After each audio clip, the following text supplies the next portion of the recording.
చూడడానికి వేరు వేరుగా ఉన్నప్పటికీ తల్లిదండ్రి ఒకటే ఉన్నారు. పార్వతీ పరమేశ్వరులు వేరు వేరా ఒకటే? అంటే సూర్యుడు సూర్యుని శక్తి వేరువేరుగా ఉన్నాయా ఒకటిగా ఉన్నాయా? ఒకటే. దీపము యొక్క కాంతి వేరువేరుగా ఉన్నాయా ఒకటేనా? అలాగే పంచభూతాలలో అన్నిటికీ కూడా ఒక్కొక్కదానికి ఒక్కొక్క శక్తి ఉంది కదా. పృథివీ దక్షిణ శక్తి, జలానికి అన్ని తనలో కలుపుకోగలిగే శక్తి, ద్రవీభవన శక్తి అంట. ద్రావితం అని కలుపుకుంటుంది. మీరు ఏదన్నా వేడి నీళ్ళలో ఏదైనా రిజెక్ట్ చేస్తుందా? ఏం రిజెక్ట్ చేయండి, అన్నీ దాంట్లో పోతాయి. అలాగే అగ్ని దాహక శక్తి, దహించి వేస్తుంది. ఏదైనా వేస్తే తెలుసుకొని ఉంటుందా? ఆఖరికి మన శవాన్ని తీసుకొని వేసేసామండి. తీసుకుంటుందా తీసుకోడా? అయ్యో అదేమిటి ఈ కట్టెను కాల్చటమా, ఈ కన్నీళ్లకు చితి మంటలారవు. పెద్ద పాట రాసేయటం. అందుకని మరి భూమి, జలము, అగ్ని, వాయువు, నీ మీద ఒక గాలి నా మీద ఒక గాలి వీస్తున్నారు. వీటికి సమానమే. ఆకాశం, మీ ఇంటి మీద ఆకాశం వేరు, మా ఇంటి మీద ఆకాశం వేరేనా?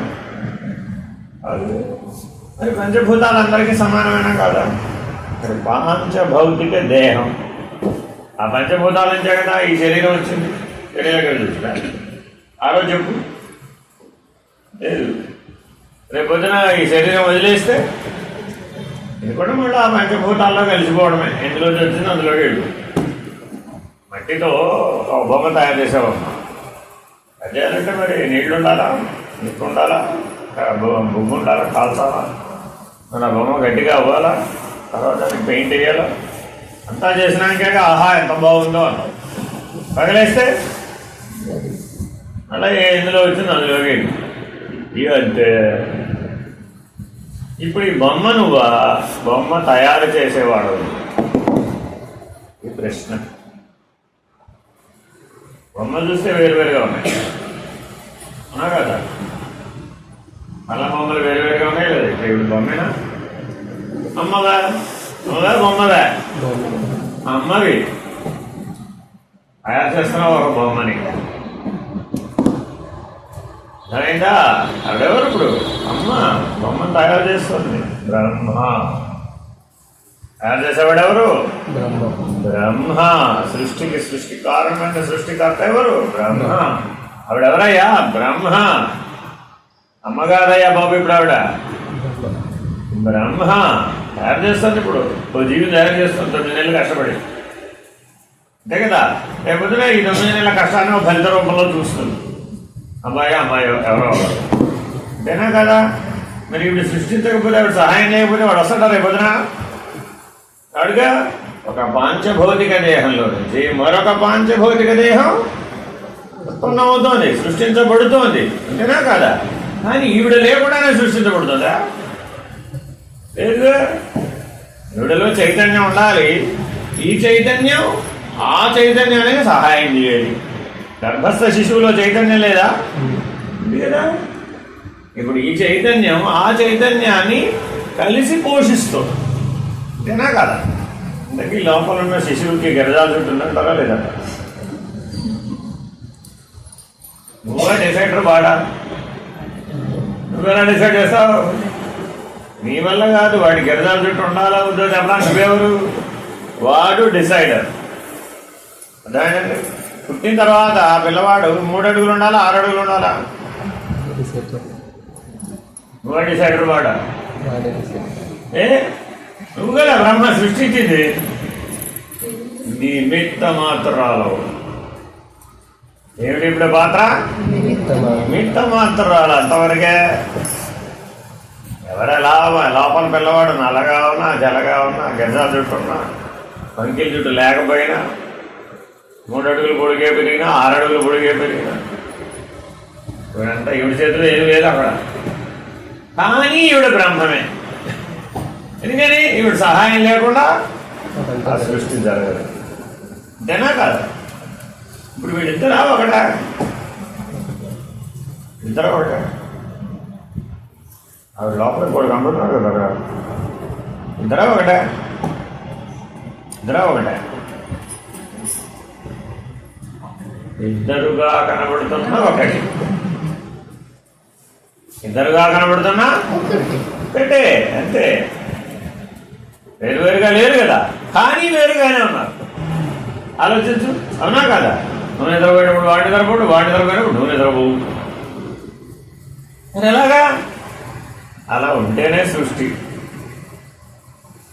లేకపోతే సృష్టి నడవదు. భౌతికంగా చూస్తే తినేవాడు తినబడేది రెండు ఉండాల్సిందే. కంచంలో అన్నం ఉండాలా వద్దా? నువ్వు తినాలా వద్దా? తినేవాడు ఉండాలి, తినబడేది కూడా ఒకటి ఉండాలి, తినే కదా. తినబడేది బ్రహ్మమైతే తినేవాడు బ్రహ్మమే, పుట్టించేవాడు బ్రహ్మమైతే పుట్టేవాడు బ్రహ్మమే. కానీ అలా అనుకుంటున్నావు. పుట్టించేవాడు దేవుడైతే పుట్టేవాడెవడు? దేవుడే, అంతేనా కదా? మట్టిలో నుంచి వచ్చిన బొమ్మలు ఆ మట్టి కాదా ఉండేది? వేరే మట్టి ఉంటుందా?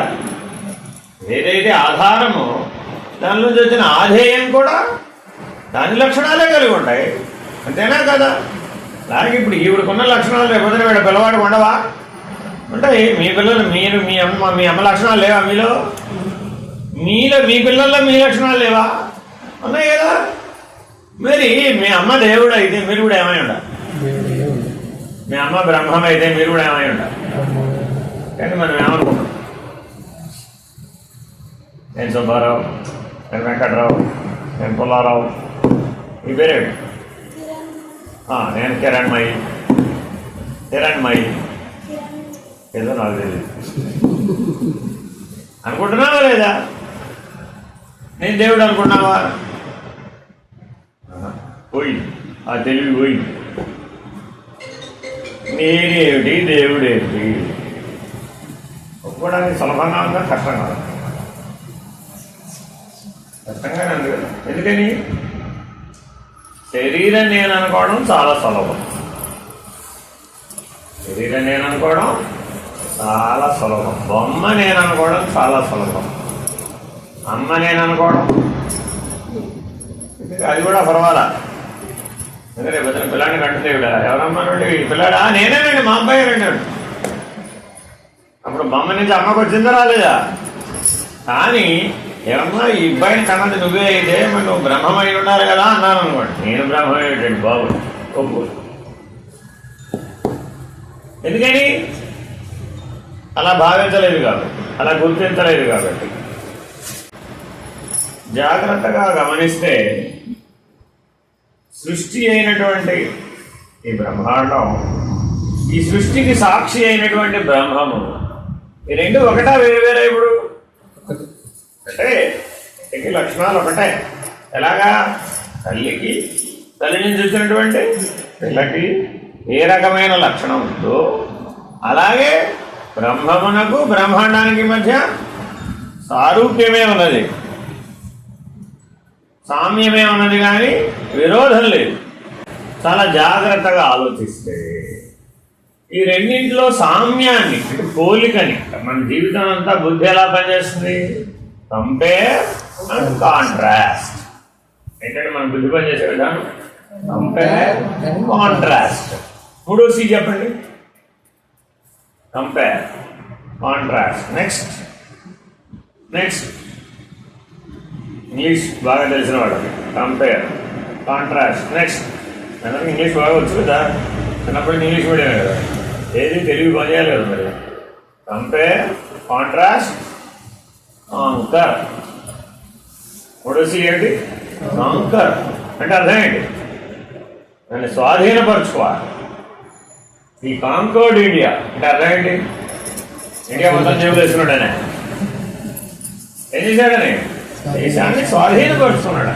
తన బలంతో, తన సామర్థ్యంతో దాన్ని తన స్వాధీనపరుచుకున్నాడు. So compare, contrast, conquer. ఇది బుద్ధి యొక్క లక్షణం. ఎప్పుడు మీ ముందు ఏదైనా ఒకటి పెట్టారండి, ఏం చేస్తుంది?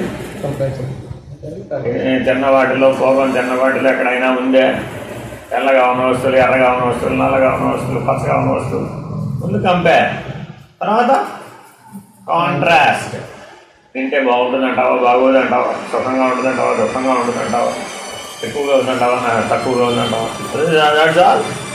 Compare quality, compare quantity. క్వాంటిటీస్ని రెండింటినీ కంపేర్ అండ్ కాంట్రాస్ట్ చేస్తుంది.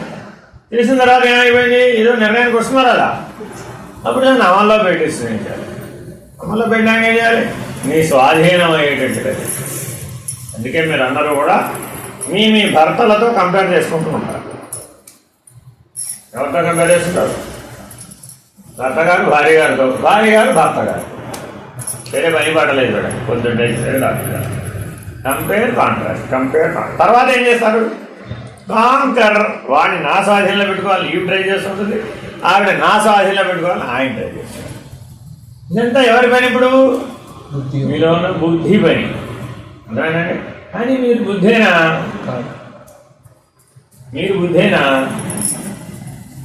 అర్థమైందండి. బుద్ధి వరకు ఆగిపోతే ఇలాగే గొడవలన్నీ ఎందుకు వస్తాయి? ఇందులోనే వస్తాయి. ప్రపంచంలో ఏ సమస్యని ఎక్కడ పుడుతుంది? కంపారిజన్లో పుడుతుంది, లేదా కాంట్రాస్ట్లో పుడుతుంది, లేదా ఒకరినొకరు స్వాధీనపరచుకోవాలనుకున్నప్పుడు పుడుతుంది. సమస్యలన్నిటికీ మూల కారణం ఈ మూడే. అర్థమైందండి. Compare, contrast, conquer. తర్వాత 4వ కాంప్లెక్స్. దాంట్లో వచ్చేది ఏంటి? కాంప్లెక్స్ అంటే ఏంటి? ఇన్ఫీరియారిటీ కాంప్లెక్స్ అన్న వస్తుంది, లేదా సుపీరియారిటీ కాంప్లెక్స్ అన్న వస్తుంది. అంటే అర్థమేంటి? నాగా నేను ఎప్పుడు ఎందుకు పనికిరానంటే నేను వేస్ట్ వెళ్ళాను. అదెవరు? ఇన్ఫీరియారిటీ. ఇంకోటి ఏమన్నాడు? నేనే అందరికంటే గొప్ప, నేనే అందరికంటే అధికుడు, నేనే అందరికంటే నేనే. అదేమిటి? Superiority complex. So compare, contrast, conquer becomes a complex. ఎక్కడమ్మా ఇది కాంప్లెక్స్? చేతులా, కాళ్ళ, చెవులా? ఏవిగా ఈ సుపీరియారిటీ ఇన్ఫీరియారిటీ కాంప్లెక్స్ ఎక్కడ ముడిపడిపోతుంది? లోపల. ఇంకా అవతల, బుద్ధి అవతల, చిత్తంలో ముడిపడిపోతుంది, అహంకారంలో ముడిపడిపోతుంది. ఒక్కసారి కాంప్లెక్సిటీకి గురయ్యాడండి, ఇప్పుడు వీడు మామూలు మనిషిని చేయకుండా. ఒక్కసారి ఇన్ఫీరియారిటీ కాంప్లెక్స్, సుపీరియారిటీ కాంప్లెక్స్ వచ్చేసినాయి అన్నమాట. అప్పుడు ఏం చేయాలి? వాడిని పట్టుకెళ్ళి సైక్రియాటిక్ డాక్టర్ దగ్గర తీసుకెళ్ళి కాంప్లెక్స్ పోగొట్టేట్టుగా కౌన్సిలింగ్ ఇవ్వాలి, ట్రీట్మెంట్ ఇప్పించాలి. వ్యాధి ఏదైనా ఇన్ఫీరియారిటీ కాంప్లెక్స్ అయినా ముడుచుకుపోయి లోపల పడుకుంటాడు, తప్పులు వేసుకుంటాడు. సుపీరియారిటీ కాంప్లెక్స్ అయితే రోడ్డు మీద వాళ్ళందరితో తగాలపడు. ఒకడెవడు ముడుచుకుపోయి లోపల పడుకున్నాడు, ఎప్పటికీ బయటికి రాడు. ఏమన్నా అంటే చాలు లోపలికి వెళ్ళి తప్పు తీసుకోడు. వాడెవడు? ఇన్ఫీరియారిటీ. ఇంకోడెవడు? ఎప్పుడు రోడ్డు మీదకి వెళ్ళి అందరితో గొడవ, వీడు సుపీరియారిటీ. సో రెండు ప్రాబ్లమ్స్. కాబట్టి ఎక్కడైనా ఎలా ఉండాలి? సో కంపారిజన్లోనూ బ్యాలెన్స్గా ఉండాలి, కాంట్రాస్ట్లోనూ బ్యాలెన్స్డ్గా ఉండాలి, ఇంకా కాంకరింగ్లో కూడా. అంటే అర్థమేంటి? అన్నీ మనం స్వాధీనపరచుకోవాలా, లొంగిపోవాలా? కాంకరింగ్లో రెండు అవకాశాలు ఉన్నాయి. ఒకటి వాడికి మనం లొంగిపోవడం, లేదు వాడిని మనం స్వాధీనపరచుకోవడం. రెండే ఉన్నాయి. కానీ ఎలా ఉండాలి మనం? బ్యాలెన్స్. లొంగిపోకూడదు అని వాడిని ఓవర్ రైట్ చేయదు, అప్పుడు బ్యాలెన్స్గా నడుస్తుంది. అర్థమైందండి. కాంప్లెక్స్, సుపీరియారిటీ ఉండకూడదు, ఇన్ఫీరియారిటీ కూడా ఉండకూడదు. Balance very very important. కాబట్టి మానవ జీవనంలో వికాసం, వివేకం అంటే అర్థం ఏంటి? సమత్వం, యోగముచ్యతే. Very very important. మనమందరం భోగులమా యోగులమా?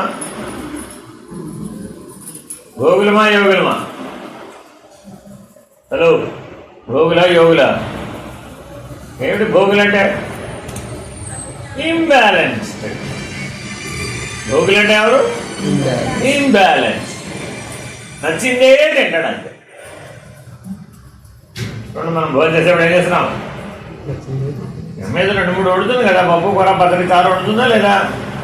ఏం చేస్తావు? నేను వాళ్ళు ఈ కూర ఒక్కటే తింటాను అంతే, నీ పప్పు చేరన్నారు. ఏంటి 4 చేస్తే 4 తినాలి కదా, అది కొద్దిగా తింటామనే కదా 4 చేసింది. రేపొద్దున పెళ్ళైతే ఎలాగో వండుకోలేవు, ఎలాగో అండి. ఏమన్నా నాకు ఆలుగడ్డ కూర ఇష్టం, నేను ఆలుగడ్డ కూర ఒకటే తింటాను. ఏమైంది అప్పుడు? భోగే యోగా భోగి ఇంబ్యాలెన్స్. ప్రతి చోట భోగి ఎప్పుడు ఏమవుతాడు? నా ఇష్టానికి గురి అవుతాడు అన్నమాట. అప్పుడు ఏమైపోయావు? ఇంబ్యాలెన్స్. ఇమ్మాయి 9 నెలలు ఒకలాగానే ఉందా? ఏమ్మాయి 9 నెలలకు వచ్చావు కదా ఇప్పుడు, ఈ 9 నెలలు ఒకలాగానే ఉన్నావా? లేవు, ఒక్కొక్క నెల ఒక్కొక్కలాగా ఉన్నావు. వై? నువ్వేనా అదంతా? నువ్వు కాదు, అదంతా వాడు. ఏంటంటే ఈ 9 నెలలు ఇప్పుడు జీవితంలో పూర్వ జీవితంలాగా ఉండదు, అవునా కదా? ప్రతి నెలకి ఒక మార్పు వచ్చేస్తూ ఉంటుంది. మానసికంగా కూడా మార్పు వస్తుంది, శారీరకంగా ఎలా మార్పులు వచ్చినాయో మనసులో కూడా మార్పులు వస్తాయి, అవునా కదా? ఎవరి ప్రభావం వల్ల? రాబోయేవాడు ఒకడు ఉన్నాడు, వాడు ప్రహ్లాదుడు హిరణ్యకశిపుడు మనకు తెలియదు. ఇద్దరు మనుషులే, గుర్తుపెట్టుకోండి. దేవతలైనా మనుషులే, మానవులైనా మనుషులే, రాక్షసులైనా మనుషులు. గుణభేదమే అంతే. బ్యాలెన్స్గా ఉంటే యోగి. యోగులు ఎవరిలో లేరు? ముగ్గురులోనూ ఉన్నారు. దేవతల్లోనూ మహానుభావులు ఉన్నారు, మానవుల్లోనూ మహానుభావులు ఉన్నారు, రాక్షసులు కూడా తపస్సు చేసిన వాడు బోర్డు మంది ఉన్నారు. అదేనండి, ఏమిటి భేదం ముగ్గురులో? గుణభేదం. అదేనండి.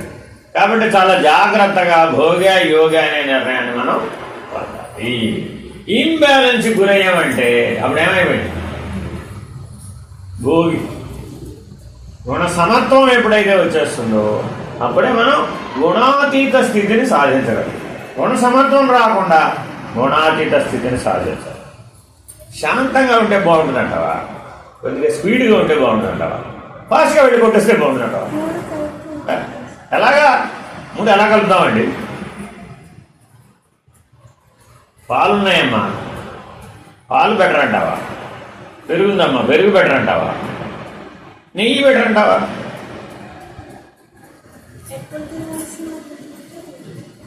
తాగాల్సి వచ్చినప్పుడు పాలు కావాలి, తినాల్సి వచ్చినప్పుడు పెరుగు కావాలి, ఏదైనా స్వీట్ తయారు చేయాలంటే 3 ఉపయోగమైనా కాదా? కానీ మరి పాలు లేకుండా నెయ్యి వస్తాయా? పెరుగు వస్తుందా?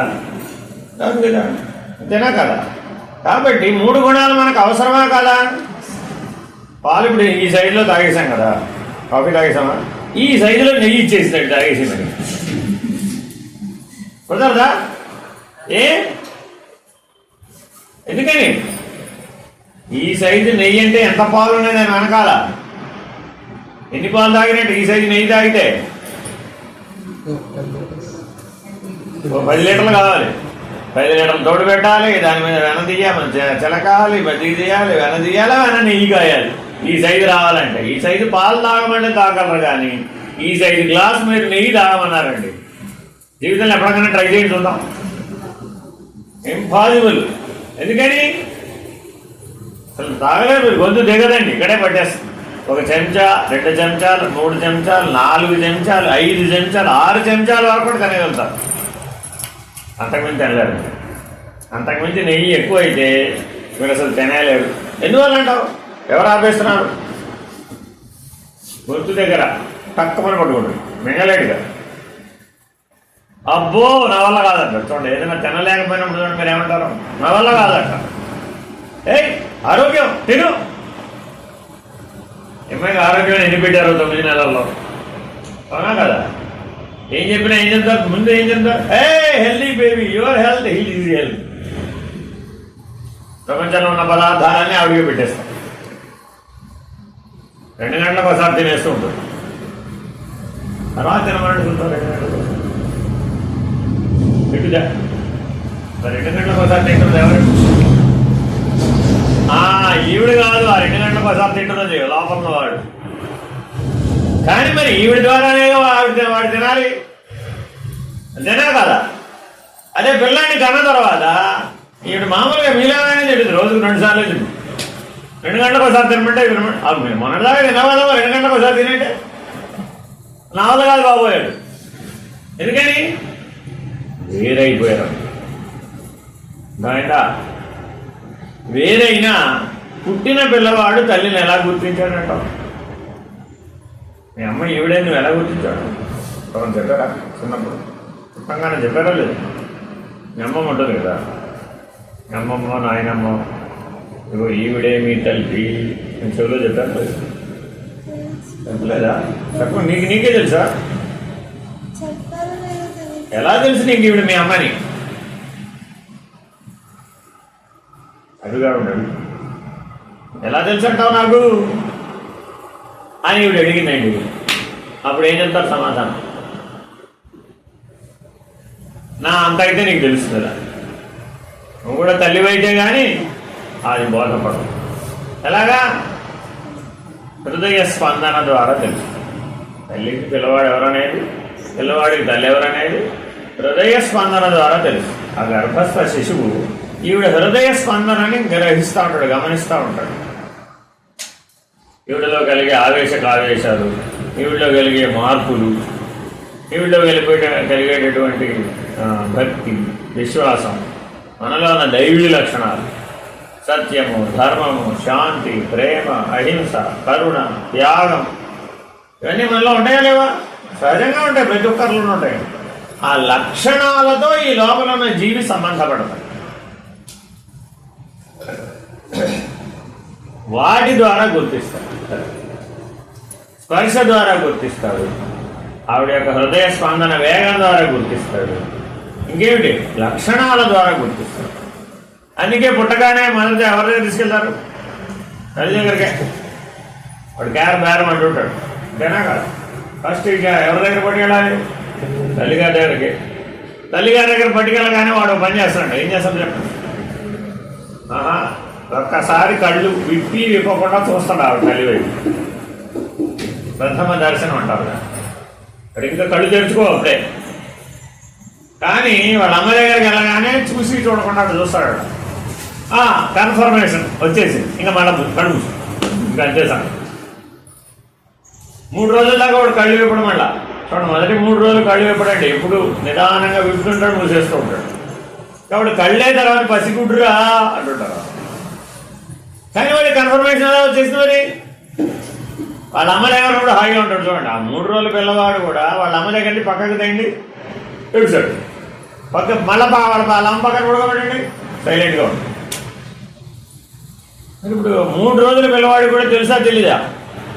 తెలివి ఉన్నట్టా లేనట్ట? ఇప్పుడు తెలివి ఉన్నట్టా లేనట్ట? తెలివి లేకపోవడం. కాబట్టి ఎవరైనా వాడు బుద్ధిహీనుడని తలంచవచ్చా? తెలివి లేనివాడని తలంచవచ్చా? ప్రతి మానవుడు తెలివైన వాడే. కానీ ఈ తెలివిని దేనికి వాడుతున్నాడు అన్నది ప్రశ్న. భోగానికి వాడుతున్నాడా? యోగానికి వాడుతున్నాడా? జ్ఞానానికి వాడుతున్నాడా? తెలివికి 3 ప్రయోజనాలు ఉన్నాయి. ఒకటి ఏంటండి? భోగం. 2 యోగం. 3 ఏంటి? జ్ఞానం. అర్థమేంటండి? భోగం అంటే అనేకత్వం. భోగం అంటే ఏంటండి? అనేకత్వం. అనేకత్వం అంటే నీకున్న డ్రెస్సులన్నీ ఒక్కొక్కటి ఒక్కొక్క రంగులో ఉండాలంటావా? అన్నీ ఒకే రంగులో ఉండాలి. ఒక్కొక్కటి ఒక్కొక్క రంగులు, అన్నీ ఒకే రంగులో ఉంటే ప్రాబ్లం. వేసుకోవడానికి పనికిరావా? ప్రయోజనం ఒకటేగా. నువ్వు కొనుక్కున్నావుగా, నువ్వు ఎంపిక చేసుకున్నావుగా, సుఖంగానే ఉంటాయి. ఎందుకని ఒక రంగులో ఉండకూడదు? వెరైటీ లేదు బాబు. నేను ఇప్పుడు ఇలాగ ఎర్రబట్టలు ఒకప్పుడు ఎన్ని తెల్లబట్టలు వేసినప్పుడు నేను ఎర్రబట్టలు వేసాను. ఎందుకని ఒకే రంగులో వేసుకోవాలి? సమత్వం యోగం వచ్చేది. ఎప్పుడు ఒకలాగే ఉండేవాడే యోగి. వాడికన్నీ ఒకటే. నువ్వు వెరైటీ బిజినెస్. అమ్మ రోజు వంకాయ కూర వండితే బాగుంటుంది. తింటానికి పనికిరావు వంకాయ. రోజు వంకాయ తింటే బోరు కొడుతుందా? సో ఈ బోరు కొట్టేది ఎవరికి? యోగి. అంటే యోగి. వాడికి ఏం తింటున్నాడు వాడు. కాబట్టి చాలా జాగ్రత్తగా గుర్తుపెట్టుకోవాలి. యోగికి నిర్వచనాలు చాలా ఉన్నాయి. ముందు మనం అన్ని లక్షణాలు ఎలా మార్చాలి? ఇప్పుడు భోగాన్ని యోగంగా మార్చాలి. అనేకత్వంలో నుంచి ఏకత్వ స్థితికి రావాలి. ద్వంద్వాలను గుర్తించే స్థితి నుంచి ఏకత్వ స్థితికి మారాలి. ఇంతకీ నీకు బంగారు ఆభరణాలు ఎన్నున్నాయి? అయ్యో, ఒక మనిషికి ఎన్ని బంగారు ఆభరణాలు ఉండాలి అసలు? ఒక అరకిలో ఉండాలా, 1 కిలో ఉండాలా, 10 కిలోలు ఉండాలి, 100 కిలోలు ఉండాలి? ఎంత బంగారం ఉంటే బెటర్ అంటావు? ఏమి లేకపోతేనే బెటర్. ఎందుకమ్మా ఏమిటి బెటరు? ఏది వేసుకోవాలి? ఆభరణాలు వెతుకోవడమే సరిపోతుందంటావా? మ్యాచింగ్ వెతుకోవడమే సరిపోతుంది. మ్యాచింగ్ భోగం అంటావా యోగం అంటావా? నువ్వు టాప్ టు బాటమ్ మ్యాచింగ్ చేస్తా. హెయిర్ క్లిప్ మ్యాచ్ అవ్వాలి, హెయిర్ బ్యాండ్ మ్యాచ్ అవ్వాలి, నెయిల్ పాలిష్ కలర్ మ్యాచ్ అవ్వాలి. వాళ్ళు ఎన్ని మ్యాచ్ అవ్వాలండి టాప్ టు బాటమ్? అదే కాదు ఏమంటారు? ఏ వరల్డ్ అంటే ప్రపంచం, ఏదో ప్రపంచం అంటారు. ఫ్యాన్సీ ఫ్యాషన్ ఫ్యాషన్ ప్రపంచం. నాకు మాటలు సరిగా గుర్తురావు. లౌకికంలో పెద్దగా పనిచేయదు, వేదాంతంలో పర్ఫెక్ట్గా పనిచేస్తుంది, లోకంలో పని. దాన్ని ఏమంటారు? Fashion world. ఏమిటి ఫ్యాషన్ అయ్యా? తల జుట్టు కూడా ఎర్రగా ఉండాలి. టాప్ టు బాటమ్ రెడ్ ఉండాలి కదా. మరి ఎర్ర బట్టలు వేసుకుంది, ఎర్ర కళ్ళద్దాలు పెట్టుకుంది, ఎర్ర నెయిల్ పాలిష్ వేసుకుంది, ఎర్ర పింక్ లిప్స్టిక్ వేసుకుంది. జుట్టు ఎలా ఉండాలి మరి? అది కూడా ఎర్రగా ఉండాలి. హెయిర్ కలర్ నీకు ఏ కలర్గా ఉంటే ఆ కలర్ వేసి పంపించేశాడు. Fashion board. యోగా భోగా, యోగా భోగా భోగి. ఎందుకని ఇవాళ ఇలా ఉంటే నచ్చింది, రేపు ఈ ఎరుపు నచ్చదు. ఇవాళంతా కష్టపడి ఎర్రగా తయారైందండి, రేపు ఏం చేయాలి మరి? రేపు ఇంకోటి, ఆ తర్వాత ఇంకోటి. అంతే సంగతులు. అర్థమైనా? మానవ జీవితం కూడా మనం పుట్టినప్పటి నుంచి ఇప్పటి వరకు ఒకలాగా ఉన్నామా, వెరైటీగా ఉన్నామా? ఒకలాగా ఉన్నామా, వెరైటీగా ఉన్నామా? బాల్యంలో ఒక వెరైటీ, ఎదిగే కొద్ది వెరైటీ వెరైటీ వెరైటీ వెరైటీ. అంతేనా? యవ్వనంలో ఒక వెరైటీ, పెళ్ళైన తర్వాత ఒక వెరైటీ, పెళ్ళంటేనే ఒక వెరైటీ. అంతేనా కదా? ఎన్ని ప్లాన్ చేయాలో మామూలుగా అయిపోతాయి పెళ్ళంటే. అవునా కదా? ప్రపంచంలో ఎవరు వేయనటువంటి సెట్టింగ్ వేయాలి, ప్రపంచంలో ఎవరు తీయనటువంటి వీడియోలు తీయాలి. కానీ ఏంటి తర్వాత ఏమైనా ప్రయోజనమేనంటావా? అప్పుడు భోగిగా జరిగింది కానీ యోగిగా జరగలేదు. అప్పుడు అది వివాహంలో ప్రయోజనం. కాబట్టి మానవ జీవితంలో షోడశ సంస్కారములు మనిషి జ్ఞానాన్ని పొందడం కోసం అనే ఉద్దేశంతో జననం నుంచి మరణం దాకా సనాతన ధర్మం షోడశ సంస్కారాలు 16 ఘట్టాలను ఎంపిక చేసింది. ఆ 16 ఘట్టాలలో నువ్వు భోగిగా ఉండకూడదు, యోగిగా ఉండాలి అని చెప్పి. అప్పుడు యోగిగా కనుక ఉన్నట్లయితే నువ్వు జ్ఞానాన్ని పొందవచ్చు. జ్ఞానం అంటే ఏంటి అసలు? What is wisdom? జ్ఞానం అంటే wisdom. What is wisdom? What is wisdom? I am the spectator. ఏంటంటే విజ్డమ్ అంటే, జ్ఞానం అంటే ఏంటి? నేను సాక్షిని. నడుస్తున్నది నువ్వా, కాళ్ళు నడుస్తున్నాయా? నడుస్తున్నది నువ్వా, కాళ్ళు నడుస్తున్నాయా? తింటున్నది నోరా, నువ్వు తింటున్నావా? తింటున్నది నువ్వా, తింటున్నది నోరా? ఆలోచిస్తున్నది నీ మనసా, నువ్వా? నువ్వు నీ మనస్సు, నువ్వు నీ నోరు, నువ్వు నీ కాళ్ళు. చూసుకోండి, 3 కంపారిజన్. నడుస్తున్నది నువ్వా, నీ కాళ్ళ? నా కాళ్ళు నొప్పి పెడుతున్నాయో నడుస్తూ కదా ఇంటికి వచ్చి. అసలే మేము కాళ్ళలో కాళ్ళు కదా, అంతేనా కదా? నా కాళ్ళు నొప్పి పెడుతున్నాయా, నేను నాకు నొప్పి పెడుతుందా? నేను నొప్పి పెడుతున్నానా? నేనా నాదా ఇప్పుడు అక్కడ నా కాళ్ళు అంటున్నావా లేదా? నావి కాళ్ళు నేను కాదు, అంతేనా కదా? అంతేనా? ఎప్పుడన్నా తిని తిని తిని నోరు నొప్పి పెడుతుంది బాబోయ్ అన్నామేమిటి? అన్నావా? నోరు నొప్పి పెట్టేదాకా ఎవరైనా తింటారా? తినరుగా అసలు, అంతేనా కాదు? మరి ఇప్పుడు తింటున్నది నువ్వా లేదంటే నీ నోరా? అలాగే ఆలోచిస్తున్నది నీ మనసా నువ్వా? కాళ్ళని మనం పనిముట్టుగా వాడుకుంటున్నాం, నోటిని కూడా మనం పనిముట్టుగానే వాడుకుంటున్నాం. ఏవి తినాలనుకుంటే అవే తింటున్నాం, ఏమి మాట్లాడాలనుకుంటే అవే మాట్లాడుతున్నాం. కాళ్ళు ఎటు వెళ్ళాలనుకుంటు నువ్వు అనుకుంటే అటే వెళుతున్నాయి, నువ్వు ఇటు వెళ్ళాలంటే ఇటే తీసుకెళ్తున్నాయి. ఏమిటి లేదు కదా, నిన్ను బట్టే పనిచేస్తున్నాయి. నీ నోరైనా నీ కాళ్ళైనా నిన్ను బట్టే పనిచేస్తున్నాయి. అప్పుడు నీ మనసు కూడా ఎవరిని బట్టి పనిచేయాలి? నిన్ను బట్టే పని చేయాలి. అంతేగాని నువ్వు ఒకవైపు వెళ్తానంటే నీ మనసు ఒకవైపు వెళ్తాను అనుకోండి, అప్పుడు కరెక్టేనా? కానీ ఇప్పుడు ఎలా జరుగుతుంది? ఇప్పుడు ఎలా జరుగుతుంది? నువ్వేమో ఇటు వెళ్ళాలనుకుంటున్నావు, నీ మనసు ఎట్టుకోవాలంటావు. అప్పుడు నువ్వేం చేయాలి? నువ్వేం చేయాలి? దాన్ని నీ స్వాధీనంలోకి తెచ్చుకోవాలంటావా? నువ్వు దాని స్వాధీనంలో ఉండాలంటావా? కాంకరం దాన్ని నువ్వు నీ స్వాధీనంలో ఉంచుకోవాలి. మనసు ఎవరైతే స్వాధీనపరుచుకున్నారో వాడే యోగి.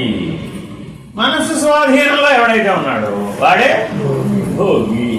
అది సింపుల్. అది నా కాళ్ళు ఎటు తీసుకెళ్తే నేను అటు వెళ్తున్నానండి అన్నాడు అనుకో, ఎవరైనా ఏమంటారు?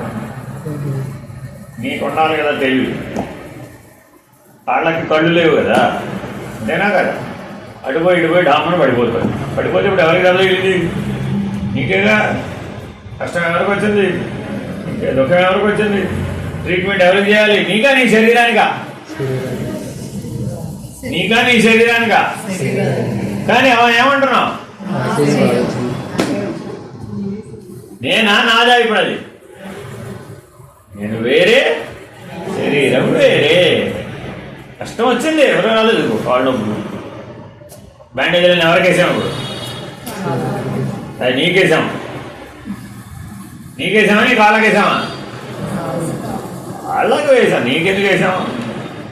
నీకు వేయడం కుదరదు కనే కదా. ఎందుకని? నువ్వు సాక్షివి. కాళ్ళైనా కళ్ళైనా కర్మేంద్రియాలైనా జ్ఞానేంద్రియాలైనా మనసు బుద్ధి చిత్తం అహంకారమైన అవన్నీ నా వస్తువులే, నా పనిముట్లే తప్ప నేను కాదు. అంతేనా కదా? నేను ఆ పనిముట్లేని అన్నాడండి. అప్పుడేమై భోగి. పనిముట్లే ప్రధానం, నేను అప్రధానం. అంతేనా కదా? అప్పుడేమైపోయింది? భోగి. తెలివి పడిపోయింది కిందకి. కానీ నేను పనిముట్లను నా స్వాధీనంలో పెట్టుకుని ఉంచుకోగలిగే సామర్థ్యం ఉన్నవాడు. నేను లేకపోతే అవి పనిచేయబడి బాబు. అంతేనా కాదు? నువ్వు ఉంటేనే పనిచేస్తున్నాయంటావా? నువ్వు లేకపోయినా పనిచేస్తాయంటావా? ఎలా చెప్పగలవు? నువ్వు ఉంటేనే అవి పనిచేస్తాయని ఎలా చెప్పగలవు? నువ్వు కలవాలి దాంతో, కలిస్తేనే అవి పనిచేస్తాయి. నువ్వు కలవకపోతే అవి పని చేయవు. ఎలా కలిసిపోతున్నావు మరి? చేతుల్లో కావాలంటే చేతుల్లో కలిసిపోతున్నావు, కాళ్ళలో కావాలంటే కాళ్ళలో కలిసిపోతున్నావు, కళ్ళలో కావాలంటే సినిమా చూసేప్పుడు కళ్ళలో కలిసిపోతున్నావు. సినిమా చూస్తున్నావా లేదా? థియేటర్కి వెళ్ళి టీవీలో చూస్తున్నావా లేదా? మొబైల్లో చూసే దాంట్లో మనం కలిసిపోతున్నావా లేదా? క్షణం ఆ కాసేపు ఎంతసేపు చూస్తే అంతసేపు. అప్పుడు నీ కళ్ళ ద్వారా నువ్వు కలిసిపోతున్నావు, కలిసిపోవట్లేదా? కలిసిపోతున్నావు. ఎలా కలిసిపోతున్నావు? వాళ్ళకి చెప్పులు బాటా కంపెనీ బెటర్ అంటావా, యాక్షన్ షూ బెటర్ అంటావా, ఆడిడాస్ కంపెనీ బెటర్ అంటావా, నైకీ బెటర్ అంటావా? ఏ కంపెనీ బెటర్ అంటావా? నయ్యలేవు ఇవన్నీ. ఏది బెటర్? అల్లుడు అమెరికా వాడు బెటర్ అంటావా, ఆఫ్రికా వాడు బెటర్ అంటావా, అంటార్కిటికా వాడు బెటర్ అంటావా? ఇదంతే. ఏవో బ్రాండ్ అంతకుమించి ఏమో. అంటార్కిటికాలో వాడు ఉన్నట్టుగా ఆఫ్రికాలో వాడు ఉన్నాడు, ఆఫ్రికాలో ఉన్నాడు, అమెరికాలో ఉన్నాడు, ఈ దేశంలో ఉన్నాడు, ఆ దేశంలో ఉన్నాడు. అంతే కదా. కానీ మరి మనం వెతకడం ఎట్లా వెతుకుతున్నాం మరి? ఇప్పుడు అది ఏదైనా నీకు సుఖం అవునా కాదా? నైకి షూనేనండి, సుఖం లేకపోతే వేసుకొద్దాం, కలుస్తున్నాను అది ఎంత గొప్పదైతే ఏమిటి, 1,00,000 రూపాయలు పెట్టి కొన్నావు, అది టైట్ అయిపోయింది, ఏం చేస్తావు? తీసి పక్కన పెట్టాల్సిందే. నేను 1,00,000 రూపాయలు పెట్టి కొన్నానని అదే విడుదలతావా? తిరిగి ఏమైంది? కాలుకు బాధ కలిగి, అంతేనా కదా? కాలుకు బాధ కలిగిందే నీకు బాధ కలిగింది. కాలుకు దుఃఖం వచ్చిందంటావా, నీకు దుఃఖం వచ్చిందంటావా? ఇప్పుడేమన్నారు, నువ్వు సాక్షి ఉంటున్నావు కదా, ఇప్పుడు కాలుకు దుఃఖం వచ్చిందంటావా, నీకు దుఃఖం వచ్చిందంటావా? లేకపోతే ఇప్పుడు కనాలండి, ప్రసవ వేదన ఈవిడికి అంటావా, ఈవిడి శరీరానికి అంటావా? ప్రసవ వేదన ఈవిడికి అంటావా, ఈవిడి శరీరానికి అంటావా? అందరికి అన్నారు కదా. ప్రసవ వేదన నీకంటావా, నీ శరీరానికి అంటావా? కలిసావా కలవలేదా? ఇప్పుడు వేదనలో కలిసావు, లేకపోతే అది కుదరదు. ఆ క్షణానికి కలవకపోతే అది కుదరదు, ఆ పరిణామం పూర్తి అవ్వదు, అవ్వాల్సిందే. కానీ తత్కాలవత్తు, అది ఎంతసేపు ఉందయ్యా? తత్కాలవత్తు, మరుక్షణంలోనే తేరుకున్నావు. ప్రసవం అయిపోయిందండి, అప్పుడు అడిగాం ఏమమ్మా ఎలా ఉన్నా? బాగున్నానండి అడు, ఇప్పుడు ఇంతకుముందేగా బాగాలేదన్నమాట. ఆయన ఒక అయ్యో మర్రో వెళ్తే ఇంతకుముందే, ఇప్పుడు బాగానే ఉన్నా, ఎంత కట్టదు అయిపోయిందండి, ఆ ఘట్టం అయిపోయింది. అంతేనా కదా? అప్పగింతలప్పుడు బాగా ఏడవాలా వద్దా? బాగా ఏడవాలా వద్దా? ఆ ఘట్టానికి జానకి అని వాడు వాయించగానే టింగ్ టింగ్ టింగ్ టింగ్ టింగ్ టింగ్ టింగ్ అందరూ వాళ్ళ అప్పగింతల ఘట్టానికి వెళ్ళిపోతారు. వీళ్ళ పెళ్ళి ఎప్పుడు? 10-30 ఏళ్ళు అయింది, అవునా కదా? ఇప్పుడు రేపొద్దు నీ పెళ్లి చేస్తున్నామా, చేసినప్పుడు ఇవిడికన్నీ ఎన్నేళ్ళు అయిపోయింది పెళ్ళి అయ్యి, 10-30 ఏళ్ళు అయిపోయింది. మరి ఇప్పుడు పోయి రాగదమ్మ జానకి వాడు వాయించగానే ఇవిడికి ఎందుకు దుఃఖం రావాలి? నీకెలా దుఃఖం రావాలి? పెళ్లి కూతురు ఒక్కతే కదా దుఃఖపడాలి, కానీ లైన్లో చుట్టుపక్కల వాళ్ళందరూ ఏడుస్తారు. ఎందుకనమ్మా? వాళ్ళ అప్పగింతల స్టేజ్కి వెళ్ళిపోయారు అన్నాడు వెనక్కి. మనలో ఇప్పుడు స్మృతి అనే వృత్తి ఉందా లేదా? ఇప్పుడు అది పనిచేస్తుంది. కాబట్టి సంకల్పము, వికల్పము, విపర్యయము, స్మృతి, నిద్ర అనే 5 విభాగాలలో మన జీవితం అంతా లోపల ఒక మైక్రోఫిలిం తయారైపోతుంది. జనం నుంచి మరణం దాకా లోపల పెద్ద మైక్రోఫిలిం తయారైపోతుంది. ఎట్లుంటుంది? అది ఇంతే ఉంటుంది. ఆ మైక్రోఫిలిం అంత చిన్నది మన సూక్ష్మ శరీరంలో ఉండిపోదు. అదే ఇప్పుడు ఇందులో ప్రవేశిస్తుంది. నీ గర్భస్థ శిశువులో 7వ నెలలో అంత చిన్న సూక్ష్మ శరీరం ఏదైతే ఉందో ఆ మెమరీస్ అన్నీ, ఆ స్మృతి, ఆ సంకల్ప వికల్ప విపర్యయ స్మృతి, ఆ 4 వృత్తులు కలుపుకొని చిన్న నిద్ర కాస్త పెద్ద నిద్ర అయిపోయింది. ఆ శరీరాన్ని వదిలేసి ఈ నా ముందున్న 4 వృత్తుల్ని పట్టుకొని ఆ సూక్ష్మ శరీరం ఈ తల్లి గర్భంలో ఉన్నటువంటి 7వ నెలలో ఉన్న శిశువులో ప్రవేశం.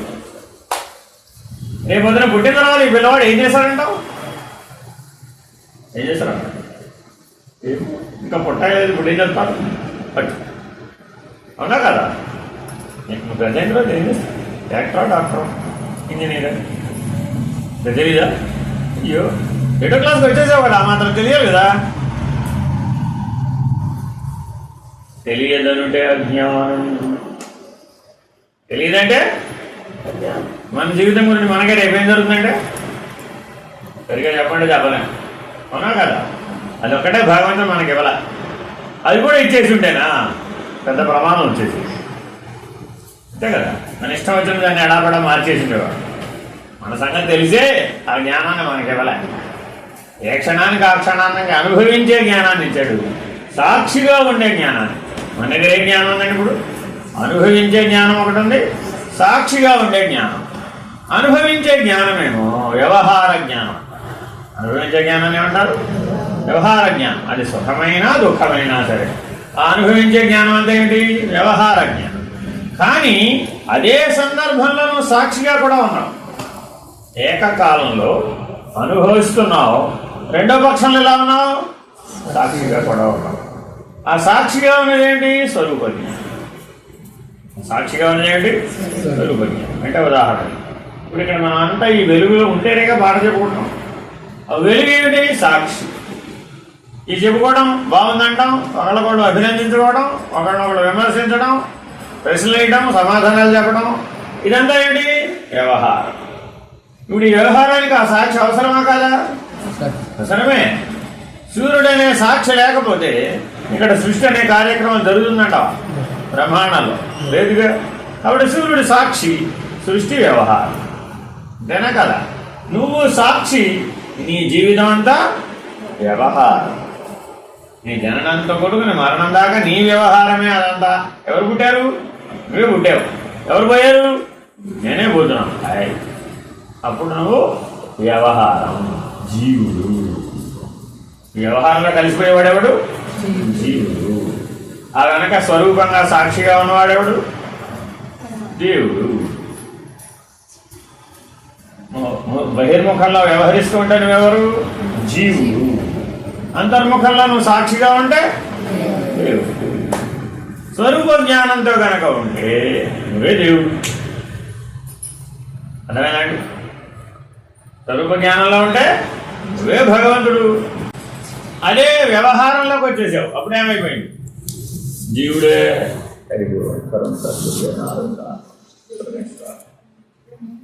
ఇలా జాగ్రత్తగా గమనించాలట. సరే, మాట్లాడుతుంటే బాగుంటుంది అంటారా, మౌనంగా ఉంటే బాగుంటుంది అంటారా?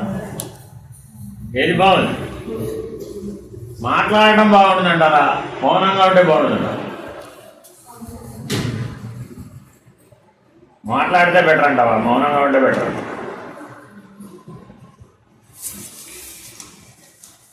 మాట్లాడితే బెటరా, మౌనంగా ఉంటే బెటరా?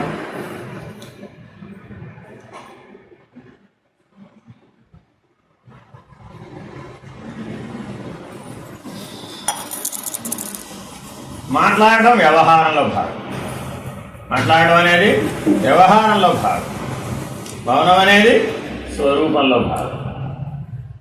మౌనం అనేది ఎందులో భాగం? స్వరూపంలో భాగం. మాట్లాడడం అనేది వ్యవహారంలో భాగం. అర్థమైందా? కాబట్టి ఎప్పుడైనా మౌనంగా ఉండాలవుదా? ఎప్పుడైనా మౌనంగా ఉండాలవుదా? రోజులో ఎన్ని గంటలు మౌనంగా ఉండాలి? రోజులో ఎన్ని గంటలు మౌనంగా ఉండాలి? రోజులో ఎన్ని గంటలు మౌనంగా ఉండాలి? 24 గంటల్లో ఎన్ని గంటలు మౌనంగా ఉండాలి?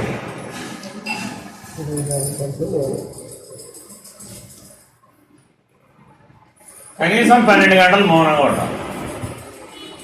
కనీసం ఎన్ని గంటలు మౌనంగా ఉండాలి? 12 గంటలు మౌనంగా ఉండాలి. అందులో 8 గంటలు నిద్రలో మౌనంగానే ఉంటాం కదా.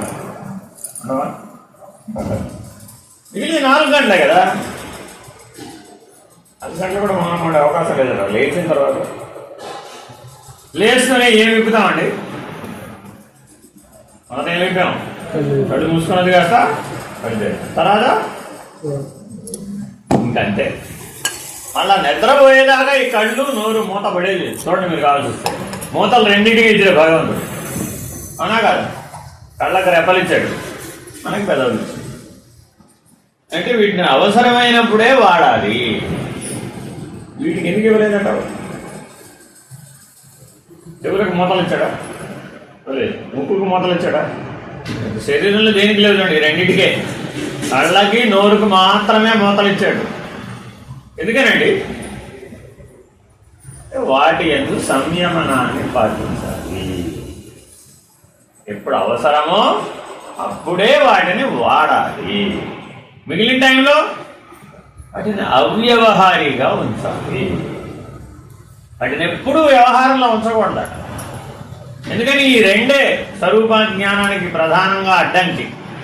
ఈ రెండింటి మీద ఎవడైతే స్వాధీనత, అదుపు సంపాదిస్తాడో వాడు స్వరూపాన్ని గుర్తించగలుగుతాడు. అందుకని ధ్యానం చేసే వాళ్ళందరూ ఏం చేస్తారు? ఆ కన్ను నోరు రెండు మూసేస్తారు అంతే. ఒకటి తెరిస్తే ఒకటి తెరుచుకోవాలి. మరి కళ్ళు తెరిచి ఎదుటివాడు ఏమైనా చేస్తూ ఉంటే మాట్లాడకుండా ఉండటం వస్తుంటారా? రాదు. కళ్ళు తెరిచి చూస్తున్నావమ్మా, నువ్వు అటు ఇటు ఆడుకోవడం, తిరగడము, చదువుకోవడం ఏదో చేస్తున్నావమ్మా. అప్పుడు నువ్వు చూస్తూ అలా ధ్యానంలో ఉన్నట్టుగా ఉంటావా? కుదరదా? ఆడాడు అట్టగా ఇటాడు, ఇట్టగా అట్టాడు, చెప్తావా చెప్పవా?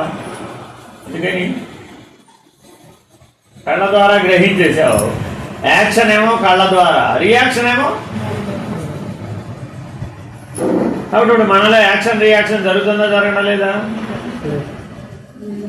యాక్షన్ రియాక్షన్ జరుగుతుందా జరగడం లేదా? మరి వాటి మీద మనకి నిగ్రహం ఉండాలా అవుతా? సో మనసు యొక్క శక్తి అంతా కళ్ళ ద్వారా నోటి ద్వారా ఖర్చు అయిపోతుంది. అందువల్ల మనోబలం క్షీణించిపోతుంది. నాకు ఒకసారి చదివితే గుర్తుండాలా వద్దా? ఏ పుస్తకమైనా ఒకసారి చదివామండి, గుర్తుండాలా వద్దా? ఇప్పుడు అలా గుర్తుంటుందా? అంటారు లేదా?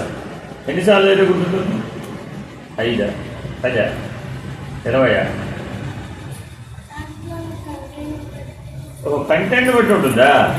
10 పేజీల పుస్తకం అయితే ఒకలాగా ఉంటుంది, 100 పేజీల పుస్తకం అయితే ఒకలాగా ఉంటుంది, 1000 పేజీల పుస్తకం అయితే ఒకలాగా ఉంటుంది. అలా ఉంటుంది. భగవద్గీత చదవాలంటే 700 శ్లోకాలు, కొట్టి శ్లోకాల వరకే వేస్తే గట్టిగా కొడితే 40 పేజీలు ఉంటుంది. వచ్చేస్తున్నట్టు కాదా? ఎందుకు? ఆసక్తిని పెట్టేటండి ఇంపార్టెంట్ అది. అంటే నువ్వు ఏదైతే చదువుతున్నావో, ఏదైతే చూస్తున్నావో, ఏదైతే గ్రహిస్తున్నావో దాని ఎందుకు కనుక ఆసక్తి ఉందనుకోండి, అప్పుడు బాగా గుర్తుంది. అంతేనా కదా? ఆసక్తి లేకపోతే అమ్మ నీకు వంట నేర్పడానికి ఎన్నిసార్లు ట్రై చేసి ఉంటుందంటావు? ట్రై చేయలేదు. అమ్మాయి రాను వంట నేర్చుకో, ఎప్పుడప్పుడు జీవితంలో వంట చేయాలి అని నేను పిలిచిందా? పిలవలేదా? ఎప్పుడన్నా పిలవలేదా? ఎందుకంటావు? చదువుకోబా, ఎప్పుడు చూసినా చదువుకోబో. చదువుకోమనాలా వంట నేర్చుకోమనాలా? అసలు నువ్వేం చేయాలి? చదువుకోవాలా వంట నేర్చుకోవాలి? రెండు అవసరమే, గుర్తుపెట్టుకోవాలండి. కానీ మనం 2 అవసరాలని ఒకదాని ఏమనుకుంటున్నాం, అది సందర్భం వచ్చినప్పుడు చేద్దాంలే, నేర్చుకుంటాంలే అని తోసేసాం. అదేనండి, ఇప్పుడు నీ టైం కాదు, నువ్వు చదువుకునే టైము, నీ టైం అంతా చదువుకోవడానికే పెట్టు అని తోసేసామండి, చదువులోకి తోసేసాం. మరి అప్పుడు ఏమైపోయింది? 2వ పక్షంలో 0 మార్కులే వస్తాయి. అప్పుడు మరి బ్యాలెన్స్ ఉన్నట్టేనా? అదేనండి, రేపు పొద్దున దాని అవసరం రాదా? వస్తుందా రాదా? ఇవాళ కాబట్టి 4 ఏళ్ళకి, 5 ఏళ్ళకి, 10 ఏళ్ళకి. అప్పుడు చేయాలా వద్దా? అప్పుడు ఎక్కడి నుంచి చేస్తావు? ఆ వంటదేమన్నా ఎంతసేపు నేర్చుకుంటారండి? చిన్నప్పుడు వంట వచ్చిన వాడు వంట చేయడానికి, పెళ్ళి అయిన తర్వాత వంట నేర్చుకున్న వాడికి ఏమిటి తేడా? అంత తేడా ఉంటుందా ఉండదా? ఉంటుందా? ఏమిటి తేడా? వండితే ఫ్రై అవుతుందో బొగ్గులు అవుతుందో తెలియదు. వాడి అదృష్టం, తినేవాడి అదృష్టం. మీ భర్త అదృష్టాన్ని బట్టి ఉంటుందన్నమాట. అది ఏదైనా రావచ్చు బయటికి. ఏమంటావు? రోజు ఏ రోజుకి ఆ రోజు వంట చేసి, ఈరోజు నీ అదృష్టం ఎలా ఉందంటే నేనేం చేస్తుందని ప్రతిరోజు వాడి మీద ప్రయోగం చేసే అవకాశం వచ్చింది. ఎక్స్పెరిమెంట్. ఎందుకని? ఇది ఇలాగే ఫలితం వస్తుందని చెప్పే జ్ఞానం లేదు మాకు. కాబట్టి తగిన జ్ఞానం, అనుభవ జ్ఞానం అన్నింటిలో ఉండాలా అక్కర్లేదా? ఉండాలి. అవసరమైన వాటన్నింటిలోనూ ఉండాలి, అనవసరమైన వాటిలో అక్కర్లేదు. విషం తాగితే బాగుంటుందంటో బాగుంటుందంట. విషం చేదుగా ఉంటుందో తీగా ఉంటుందంట తెలియదుగా. ఎవరు చెప్పలేదు ఇంతవరకు విషం చేదుగా ఉంటుందో తీగా ఉంటుందో చెప్పగలిగారా? చెప్పే లోపల వాడు పోయాడు. కారణం ఏమిటి? చెప్పే లోపల పోతాడు వాడు. ఇదేనా కదా? So nobody has tasted poison. Though somebody has tasted the poison, they couldn't identify what is its taste. Before identifying the taste itself, they are known. అర్థమైనా? కాబట్టి అనవసరమైన వాటి జోలికి వెళ్ళి నేను అనుభవంతో నిర్ణయిస్తాననటం ఈ విషయం లాంటిది. ఇదేనా కదా? కాబట్టి మనకి ఎన్ని విషయాలు ఉన్నాయి? ఇప్పుడు లేదు. ఏమిటిది? Music world. ఇదేమిటండి? Music world. ఎన్ని పాటలో ఎంత కథో, సినిమా పాటలు, కర్ణాటక సంగీతం, హిందుస్థానీ సంగీతం, ఇంకేదో రిఫ్, ర్యాపు, జాపు, జైపు, ఏదో ఆ పేరు కూడా నాకు తెలియదు, ఏదో హిప్ హాప్ మ్యూజిక్, ఏదో రకరకాల పేరు పెట్టుకోవచ్చు. ఏదైనా శబ్ద విన్యాసమేగా. దీనికి సంబంధించిన ప్రపంచం అంతా ఏంటి? Music world. దీనికి లొంగేమండి మన ఇంటి నిండా ఏముంటాయి అప్పుడు? మన ఇంటి నిండా ఏముంటాయి అప్పుడు? అంతేనా కాదా? నీకు భర్త గారు ఎటువంటి వాడు రావాలి? ఇప్పుడు ఎటువంటి వాడు రావాలి? వాడు ఎందుకు వస్తాడు? వినలేని వాడు వస్తాడు. అసలు మ్యూజిక్ అంటే పడని వాడు వస్తాడు. పాట అమ్మో డేంజర్ డేంజర్ అని చెవులు మూసినవాడు. నువ్వేమో పొద్దున పాట, మధ్యాహ్నం పాట, రాత్రి పాట, సంగీతం పాట, ఎప్పుడు చూసినా ఇవిడికి పాటే జీవితం. వాడికేమో పాట అంటే ఎలర్జీ. ఎంత ప్రమాదం వస్తుంది. ఎందుకని? సమత్వం యోగం వచ్చేదే. లేకపోతే బ్యాలెన్స్ తగ్గిపోతుంది. వెరీ వెరీ డేంజరస్ విషయమైనా సరే. అది ఈవిడ పాటను వదిలిపెట్టమంటే వదిలిపెట్టలేదు, ఆయన పాట వినమంటే వినలేదు. ఏం చేయాలి ఇప్పుడు ఈ జీవితాన్ని? బ్యాలెన్స్ కోల్పో. అర్థమైందండి? సరే, ఇది అయిపోయింది. ఇంకా నెక్స్ట్ ఏంటి? శబ్ద. తర్వాత స్పర్శ అంటే ఏంటి? అంటే ఏంటి? అది కూడా ఒక విషయమే. ఏమిటి దానికి సంబంధించింది? వస్త్ర ప్రపంచం అంతా స్పర్శే. ఎలా ఎలా ఇది బాగుంటుందని ఎలా చెప్తున్నావు? బై టచ్, అంతే కదా. నేను ఈ షర్టే కొనుక్కుంటాను, నేను ఈ శారీగా కొనుక్కుంటాను, నేను ఈ బెడ్షీటే వేసుకుంటాను, అంతేనా కదా? ప్రతిదీ అంతా దేని బట్టి? వస్త్ర ప్రపంచం. ఉండాలా వద్దా? మరి ఉండాలా వద్దా? బ్యాలెన్స్. ఇంబ్యాలెన్స్ గురైంది. అప్పుడేమైంది? ఇలా ఉంటుందని అనుకోలేదండి, వేసుకుంటే ఇలా ఉంటుందని అనుకోలేదండి, అంతేనా కాదు? నీ సైజు 38 అనుకో, 32 కొనుక్కున్నావు ఫ్యాషన్ కోసం, ఏమవుతుంది? నువ్వన్నా 32 తగ్గాలి, 32ని 38కి పెంచాలి. కుదురుతున్నట్టవా? అదుపులు వేసుకుంటారు, అంతేనా కాదు? వీలవుతుందా? ఇలాగా ఈ వస్త్ర ప్రపంచం మనల్ని శాసిస్తుందా లేదా? ఎక్కడో బ్యాలెన్స్ తగ్గిపోయింది, ఎక్కడో శబ్ద ప్రపంచం తగ్గిపోయింది, ఎక్కడో వస్త్ర ప్రపంచం, శబ్ద స్పర్శ. నెక్స్ట్ ఏమిటి? రూప. మూడో విషయం ఏంటండి? రూప అంటే ఏంటి? రూప ప్రపంచం. లోపల కలర్ ఏదైతే బాగుంటుందో, నేను ఇల్లు కట్టాడు కదా, గృహప్రవేశం చేశాడు కదా, తెలిసే కదా, బయట ఒక కలరు లోపల ఒక కలర్ వేసాడు.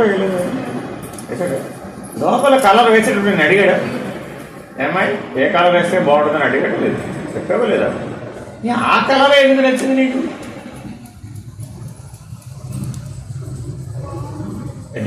ఎందువల్ల బాగుంటుంది? రీజన్ ఏమిటి దాంట్లో? బ్లాక్ కలర్ వేస్తే బాగుంటుందా? ఇంటీరియర్ అంతా బ్లాక్ వేసేసాం అనుకో, బాగుంటుందా? బాగుదా? ఏ కంప్లీట్ బ్లాక్ ఏమైపోతుంది? Black will not reflect the light, absorbent. అది వేసిన లైట్ ఈ గోడకు వేసిన కలర్ వలన రిఫ్లెక్ట్ అయ్యి మనకు వెలుగు కనపడుతుంది, అంతేనా కదా? మొత్తం బ్లాక్ వేసేసాము, ఏమైపోయింది? డిమ్ అయిపోతుంది అనమాట. ఆ రూమ్ అంతా ఏమైపోతుంది? డిమ్ అయిపోతుంది, వెలుగుగా ఉండదు, చీకట్లో ఉంటట్టు అనిపిస్తుంది. మనకి వెలుగులో ఉంటే బాగుంటుందంటావా, చీకట్లో ఉంటే బాగుంటుందావా? వెలుగులో ఉండాలా, చీకట్లో ఉండాలా? రాత్రి నిద్రపోయేటప్పుడు చీకటా వెలుగా? అదే అప్పుడే చీకటి కావాలి, ఇప్పుడే వెలుగు కావాలా? అలాగేలా? అవసరాన్ని బట్టి. నిద్రపోయేటప్పుడు వెలుగు నీ కళ్ళ మీద ఎవరన్నా ఫోకస్ లైట్ పెట్టారు, నిద్రపోమన్నారు, అప్పుడు నిద్రపోతాం పోలేవా? కళ్ళు మూసుకుంటే చీకటే. అందుకే అమెరికా వాడు ఏం సరే తెలుసా, వాడు రాత్రి 10:30 దాకా వాడికి సూర్యాస్తమయం అవ్వదండి. కళ్ళ గంటలు కట్టుకుంటాడు, వెళ్తురు కాకుండా కళ్ళ గంటలు కట్టుకుని పడుకుంటాడు. ఎందుకని రాత్రి 10:30 దాకా సూర్యుడు ఉంటాడు, పొద్దున్న 4:30కే వచ్చేస్తాడు ఒక కాలం. మరి ఆ కాస్త మధ్యలో ఉన్న టైం వాడికి నిద్ర సరిపోదుగా, అందుకని కళ్ళ గంటలు కట్టుకుని పడుకుంటాడు. కళ్ళ గంటలు కట్టుకున్నంత మాత్రాన మనలో మారిపోతుందా? వెలుగు చీకట్లు సూర్యుని బట్టే పనిచేస్తాయి, కానీ గంటలు కట్టుకున్నంత మాత్రాన పనిచేయవు. మరి రూప ప్రపంచం ఉందా లేదా? ఇంకా ఏంటి? దృశ్యమాన ప్రపంచం. అమెరికా బాగుంటుందంటే ఇండియా బాగుంటుంది, అమెరికా బాగుంటుందంటే ఇండియా బాగుంటుంది. తెలుసా ఇప్పుడు అమెరికా గురించి తెలుసా తెలీదా? తెలుసా? అమెరికా బాగుంటుంది, ఇండియా బాగుంటుందా? ఇప్పుడు సినిమాలో చూపిస్తాడు కదా, డింగ్ అని వస్తాడు, BMW కార్ వేసుకొస్తాడు, డింగ్ అని దిగుతాడు. అంతేనా హీరో? అలాగే దిగాలంటావా? హీరోయిన్ ఏమో ఇలా ఎగురుతూ వస్తుంది, అంతేనా? అలాగేనా వచ్చేది? సినిమాలో ఇలాగే కదా చూపెట్టేది. అది సత్యమేనా? దృశ్యమాన ప్రపంచం అంతే. మీ ఇంట్లో వస్తువులన్నిటి గురించి అడిగానండి నేను, ఏం చెప్తాం? ఎవరి కృష్ణుడి విగ్రహం బాగుందండి, ఎక్కడ కొన్నారు మీరు? ఏం చేసావు? నిజం కృష్ణుడు పోయాడు, ఎక్కడికి వెళ్ళిపోయింది కథ? అదండి, నేను అప్పుడెప్పుడో ఢిల్లీ వెళ్ళానండి. ఢిల్లీ వెళుతుంటే అక్కడెక్కడో రోడ్డు మీద అమ్మారండి కరోలు బాగా అవుతాడా. వెంటనే చూశానండి, అబ్బా ఎంత బ్రహ్మాండంగా కృష్ణుడు కనపడ్డాడు అని వెంటనే ఆ కృష్ణుడు కొనేసానండి. అక్కడి నుంచి కూడా తీసుకురావడం ఎంత కష్టమని తెలిసాడు. ఆ బొమ్మ విరిగిపోకుండా తేవడానికి అంత కృష్ణుడిని, చిన్న కృష్ణుడు కొంటే బాగుండేది అనిపించేదండి. కానీ అంత చిన్న కృష్ణుడు అయితే బాగోడు కదండి, అందుకని పెద్ద కృష్ణుడు కొన్నానండి. ఈ కథ అంతా ఇప్పుడు ఎందులో ఉంది? స్మృతి. స్మృతి అంటే జ్ఞాపకం. మనలో జ్ఞాపకాల మూట ఉందా లేదా? ఇప్పుడు ఉందా? నీ ఫస్ట్ బర్త్డేకి మీ నాన్న భయపెట్టాడు తెలీదా నీకు? పని చెయ్యో దాచుకోలేదా? అవి didn't you save it? First birthday బాగా జరుపుతారు కదా, తర్వాత అంటే స్లోగా తగ్గిపోతుంది, పెద్దదాన్ని అయిపోతున్నాం. ఏంటి రోజు ప్రతి సంవత్సరం బర్త్డేకి ఖర్చు పెంచాలంటావా తగ్గించాలంటావా? ఎందుకు తగ్గించడం? ఫస్ట్ బర్త్డే ఏమైనా ఎక్కువ? 100th బర్త్డే ఏమైనా తక్కువ? ఏం చేయాలి? దృశ్యమాన ప్రపంచం. నీకు గుర్తున్న బర్త్డే ఫంక్షన్ చెప్పు. పోయిన బర్త్డేకి ఏం చేశానంట? ఆయన చూసుకోవాలి, నీకు తెలీదు? డిసైడే చేయలేదా? చేసుకోలేదా? వై నువ్వే వద్దన్నావు, మీ నాన్న వద్దన్నాడు. ఎందుకని? రొటీన్ అయిపోయిందా? రొటీన్ అయిపోయింది వద్దన్నారు. ఇది కూడా ఎవరు చెప్తున్నారు ఇప్పుడు? స్మృతి. జ్ఞాపకాలలో నేను చూసుకోండి, మన జీవితం సగభాగం 50% ఈ స్మృతి జ్ఞాపకమే శాసిస్తూ ఉంటుంది. సంవత్సరం అంతా చదువుతారమ్మా మీరు, పరీక్షలోకి వెళ్ళి రాయాలా వద్దా? గుర్తుండాలా వద్దా? జ్ఞాపకం ఉండాలి కదా, లేకపోతే ఎలా రాస్తావు? కాబట్టి ఈ స్మృతి అనే వృత్తి పనిచేయాలా వద్దా? అవసరం వచ్చినప్పుడు పనిచేయాలి, కానీ అది అనవసరంగా పనిచేస్తుంటుంది. ఎలాగో చెప్పండి చూద్దాం. చదువుకుంటూ ఉంటే బాహుబలి సినిమాని గుర్తు చేస్తుంది. కాబట్టి చదువుతూ ఉంటుందండి, మైండ్ ఏం చేసింది?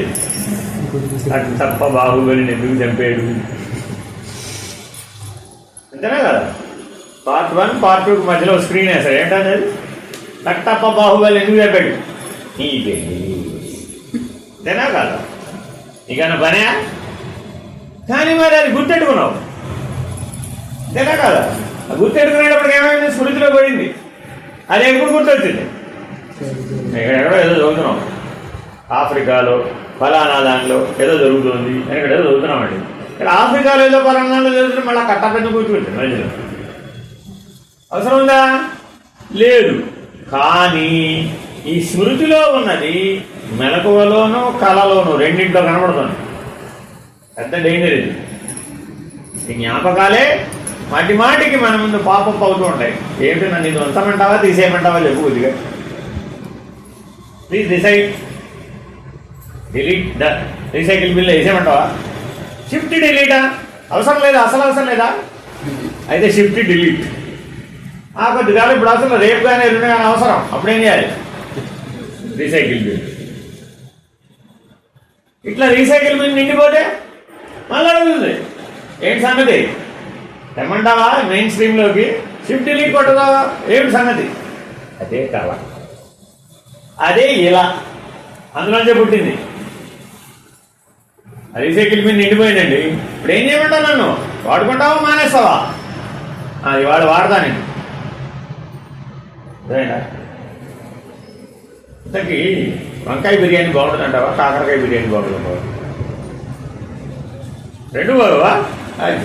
చెవు అసలు కాకరకాయ బిర్యానీ కూడా తిన్నారా? వై కాకరకాయ is not useful for biryani. Biryani చేయబోతుందిరా బాబు. ఒక వస్తువు చేరికతో ఒక ప్రధాన వస్తువు యొక్క గుణభేదం వచ్చేస్తున్నారు. అటువంటి దాన్ని కలిపాము. మరి ఇప్పుడు అక్కడ కలపడం లేదు. కానీ కళలో కాకరకాయ బిర్యానీ వండాలనుకున్నాం, వండేస్తావా లేదా? తినేసేయచ్చు కూడా, తినచ్చా తినకూడదా? కళలో తినేసేయచ్చు. కాకరకాయ బిర్యానీ వండడానికి కళ ఎంత టైం పడుతుంది? 1 minute. 1 నిమిషంలో కళ్ళలో కాకరకాయ బిర్యానీ వండేసావు, తినేసావు. అక్కడ కూడా బాగుంది బాగోలేదని చెప్తున్నావా చెప్పలేదు? కళలో కూడా సుఖ దుఃఖ నిర్ణయం ఉంది లేదా? ఉంది. కళలో పర్సు పోగొట్టుకున్నావు, ఏమైంది? కళ్ళ ఎక్కడో వెళుతున్నావమ్మా, మధ్యలో పర్సు పోయింది. పర్సు కోసం వెతుక్కుంటున్నావు. ఇప్పుడు మెలకు వచ్చింది, ఏం చేస్తావు? లేచి పర్సు ఎత్తుకుంటుండు. ఏమిటే వెతుకుతున్నా? పర్సు పోయింది. పర్సు పోవడం ఏమిటే? కళలోనా ఇలాలోనా? అంతేనా కదా? అప్పుడు మెలకులోకి వచ్చినాక అది కళ. ఇప్పుడు కళ అనే దాంట్లో జ్ఞాపకం పనిచేస్తుందా లేదా? స్మృతి పనిచేస్తుందా లేదా? అయినా కొంతమంది కళ్ళు ఎలా వస్తాయంటే ఎవడో వెనకాల తరుగుతూ ఉంటాడు, ఈవిడు పారిపోతుంది. అంతే జీవితకాలం అంతే. వాడు వెంట పడుతూనే ఉంటాడు, ఈవిడు పారిపోతూనే ఉంటాడు. ఇప్పుడు వెంట పడేవాడెవడు? ఈవిడే. వెంట పడేవాడెవడు? ఈవిడే. పారిపోయేదెవరు? అది కూడా ఈవిడే. తప్పించుకునేదెవరు? ఈవిడే. పరిగెట్టి అలసిపోయేదెవరు? భయపడేదెవరు? కానీ అన్నీ తానే అని అనుకుంటున్నారు. ఇప్పుడు అక్కడ అందరూ వేరు వేరే. ఎంత పెద్ద కళ అది! లైఫ్ లాంగ్ వస్తుంది కొంతమందికి ఈ కళ. ఎందువల్ల వస్తుంది? స్మృతిలో దోషం, జ్ఞాపకంలో దోషం.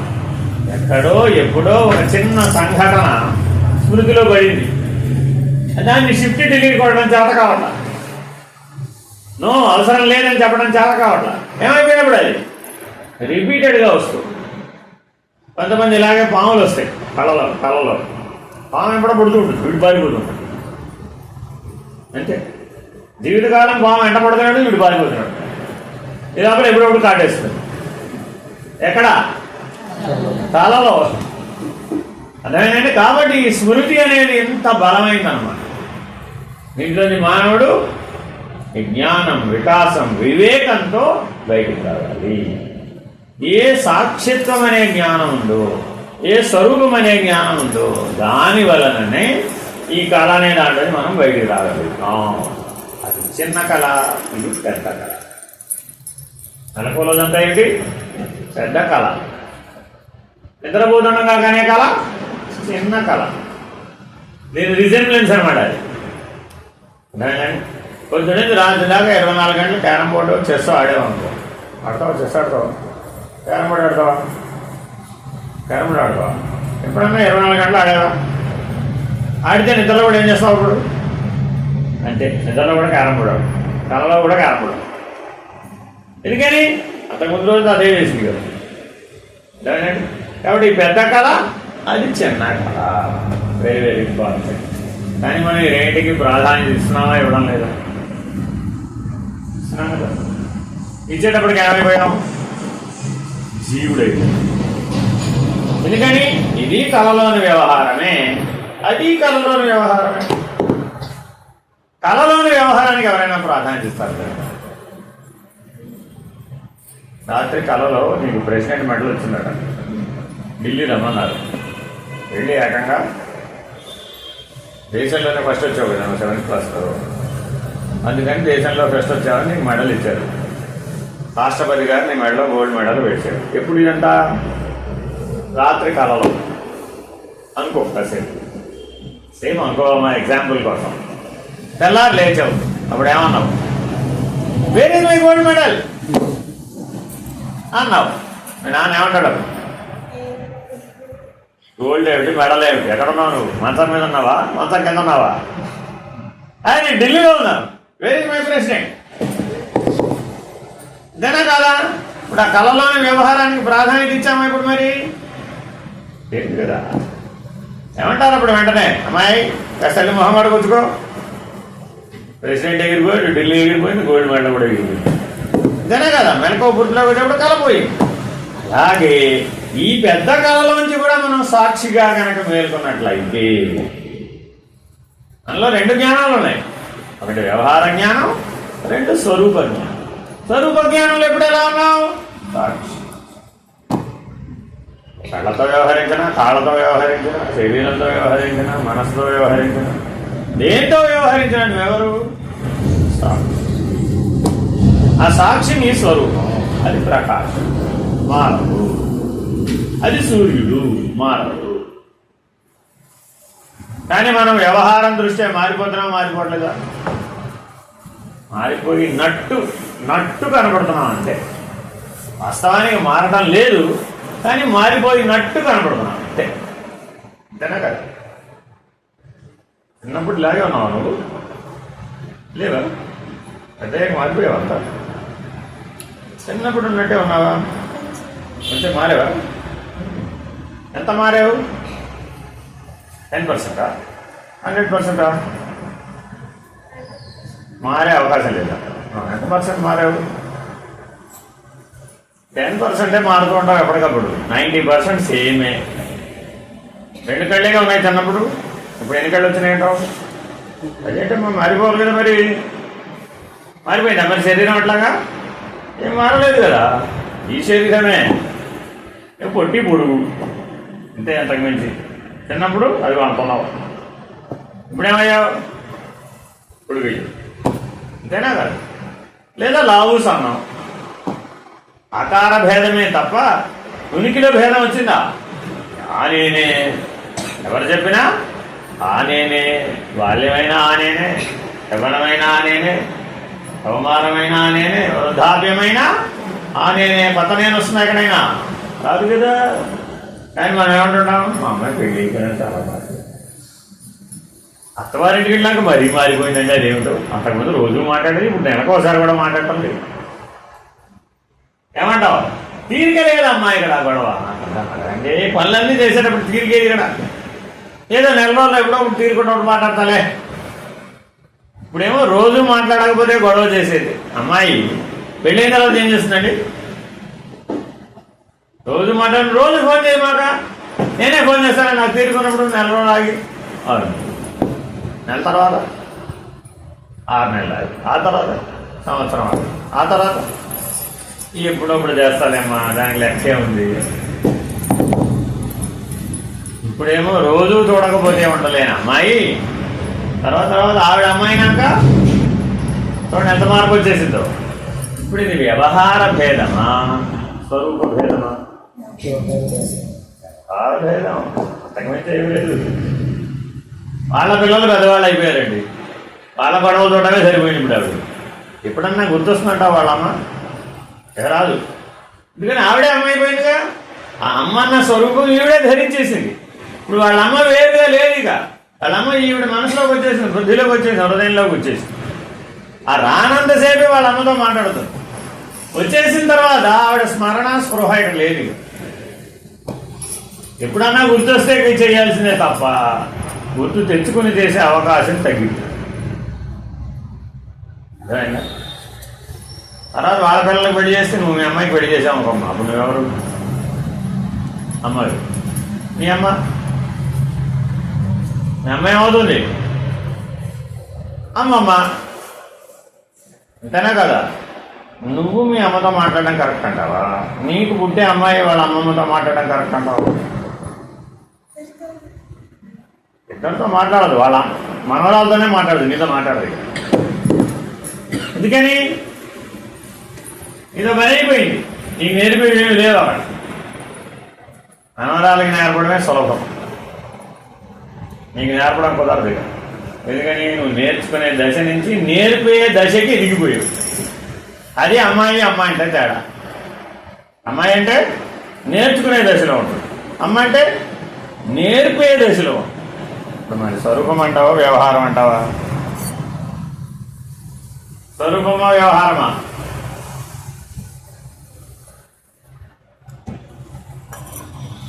స్వరూపం నేనే, అమ్మాయి అయినా నేనే, అమ్మన్నా నేనే, అమ్మమ్మన్నా నేనే.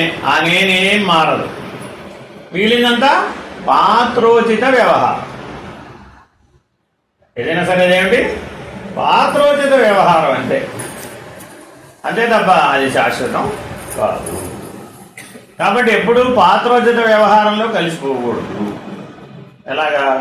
నువ్వు వేసుకున్న బట్టల్లో కలిసిపోతున్నావు. కలిసిపోతున్నావా?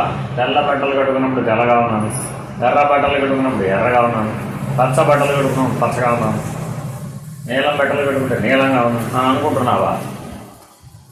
అదేగా ఫ్యాషన్ రోజు. అందరూ ట్రయల్ రూమ్కి వెళ్ళొస్తారా లేదా? ఏదో వెళ్తారండి, ఏదో డ్రెస్ కొంటారండి, రెడీమేడ్ డ్రెస్. ఏం చేయాలి? ట్రయల్ రూమ్కి వెళ్ళి వేసుకుని వచ్చి వస్తారు. మరి మీరు కొనుక్కునే బట్టలు అలాగే ఎంతమంది వేసుకున్నారు, ఎంతమంది మనకు పెట్టారండి.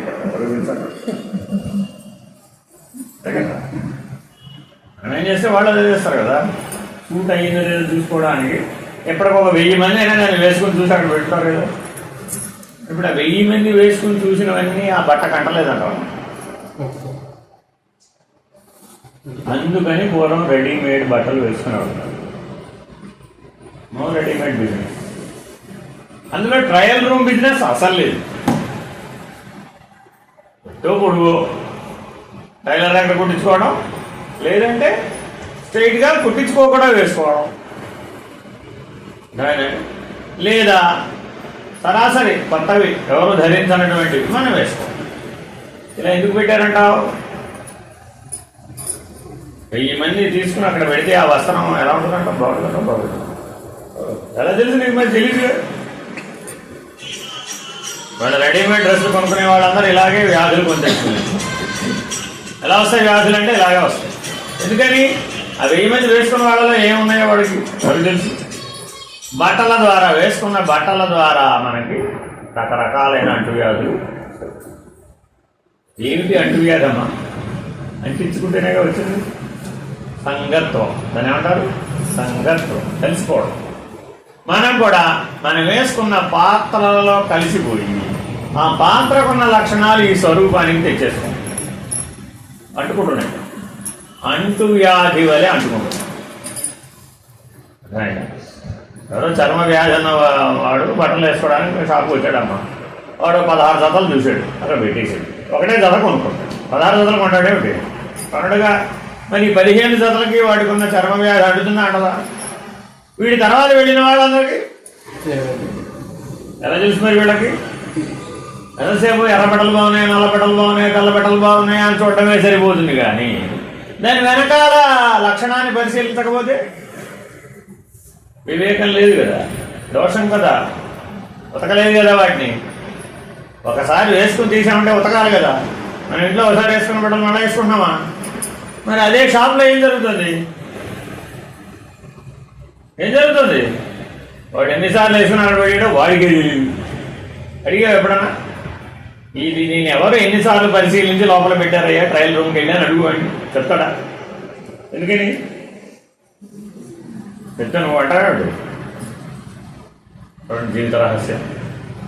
కాబట్టి మనకి తెలియకుండానే మనం ఆ వస్త్రాల్లో ఎలా దూరిపోతున్నామో అలాగే ఈ పాత్రల్లో కూడా మనం దూరిపోయాం, అంటించుకున్నాం.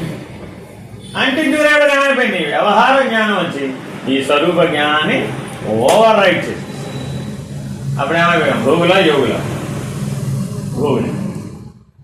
ఎప్పుడైతే వ్యవహార జ్ఞానం స్వరూప జ్ఞానాన్ని డామినేట్ చేస్తుందో అప్పుడు మనం అందరం భోగులమే. అదే స్వరూప జ్ఞానం వ్యవహార జ్ఞానాన్ని లీడ్ చేసింది, నడిపించింది, మన స్వాధీనతలో ఉంచుకుంది. అప్పుడే అసలు స్వరూప జ్ఞానంలోనే ఉన్నాడు, వ్యవహార జ్ఞానాన్ని పట్టించుకోలేదు. ఉదాహరణ చెప్పనా? మీ అమ్మ నీకు రోజు అన్నం వండిపెట్టిందా లేదా? ఏ రోజు ఏం వండిపెట్టిందో చెప్పు. తిన్నావా తెల్లేదా? ఏ రోజు ఏం వండిపెట్టిందో చెప్పు. వ్యవహారం జరిగిందా జరగలేదా? జరిగింది. కానీ ఏ రోజు ఏం వండిపెట్టిందో చెప్పమంటే చెప్పగలవా? చెప్పలేదు. ఎందుకని? స్వరూప జ్ఞానమే ప్రధానం, వ్యవహార జ్ఞానం అప్రధానం. హలో, పైన ఫస్ట్ ఫ్లోర్లో ఇచ్చేయండి.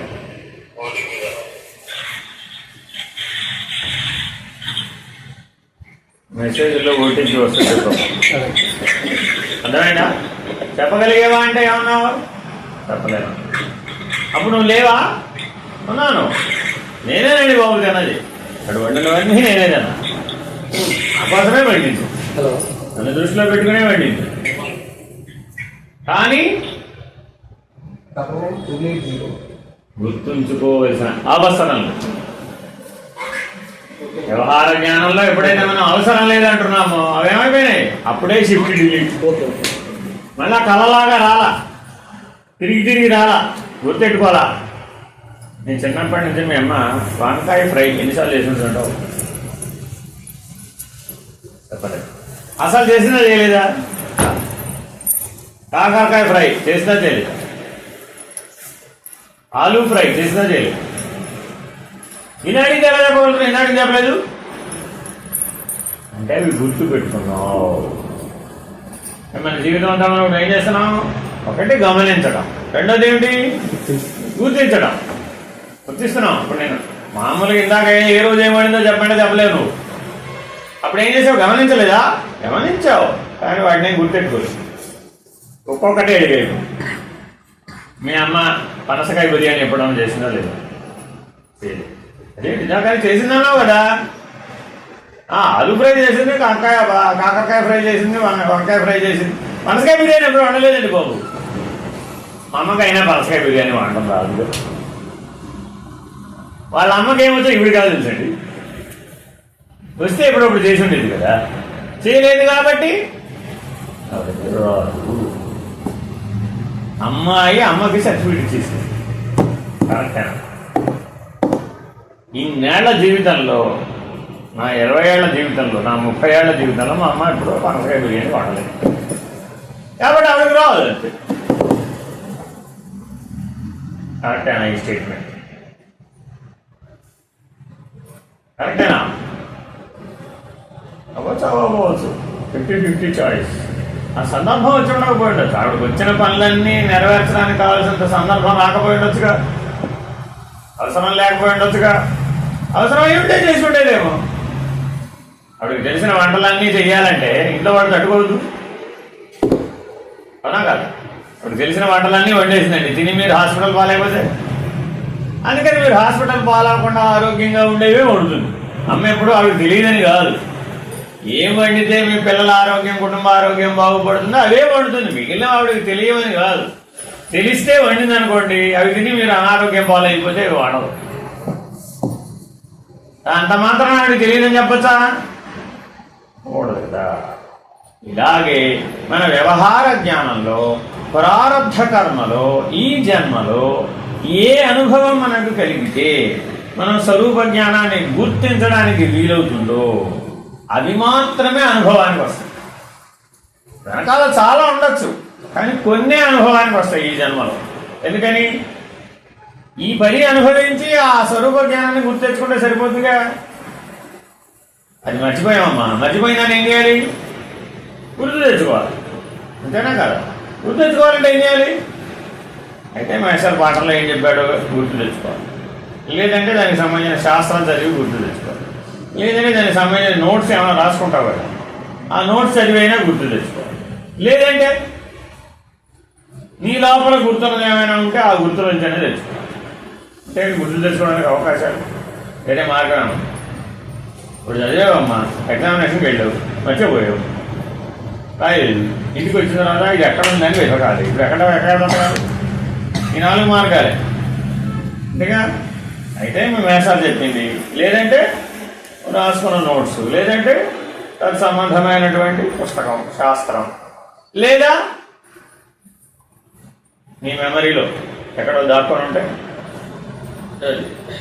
ఇలా జాగ్రత్తగా గమనించాలి, గుర్తించాలి, తర్వాత ఏం చేయాలి?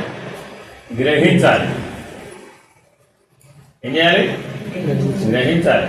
పిల్లల ఆరోగ్యమే తల్లులకు ప్రధానం అంటావా? పిల్లల ఆనందం కూడా ప్రధానమని అంటావా?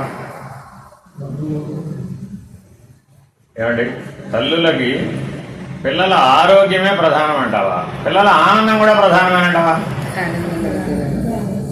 ఆరోగ్యం ప్రధానం కాదా? ఆనంద ప్రధానం, ఆరోగ్యం ప్రధానం? ఆనంద ప్రధానం, ఆరోగ్య ప్రధానమా? హలో, నీకు ఆరోగ్యం ప్రధానమా, ఆనందం ప్రధానమా? ఫ్రెంచ్ ఫ్రైస్ ఎప్పుడైనా తినవా, తినలేదా? తినవా? బాగుందా, బాగోదు? బాగుందా? రోజు వాడికి ఏమవుతుంటా ఫ్రెంచ్ ఫ్రైస్? ఎప్పుడన్నా ఒకసారి తింటేనే బాగుంటుంది అది. ఎందుకని? అనారోగ్యం కాబట్టి. ఎప్పుడన్నా ఒకసారి తింటే ఎందుకు బాగుంది? అది అనారోగ్యం కాబట్టి. తట్టుకుంటావు అప్పుడు.